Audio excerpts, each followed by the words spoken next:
कटक शिकरपुर रे अभावनीय घटना गछरु झुलंता अवस्था युवक शव उद्धार।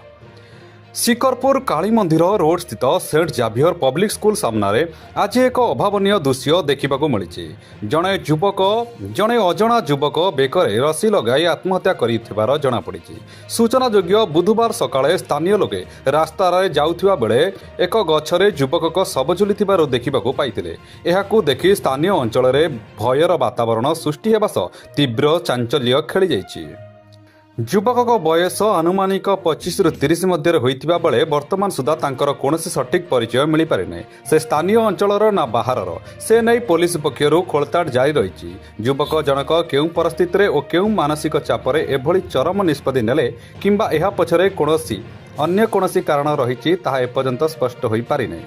घटना संपर्क में स्थानीय लोक तुरंत आंचलिक पुलिस के अवगत कराइथिले। खबर पाई पुलिस तुरंत घटनास्थल में पहुंची मृतदेह को गछरु जबत करी विवेचना पई पठाइछि। एहा सह अपमृत्यु मामला रुजु करी पुलिस घटनार विधिवत तदंत आरंभ करुछि।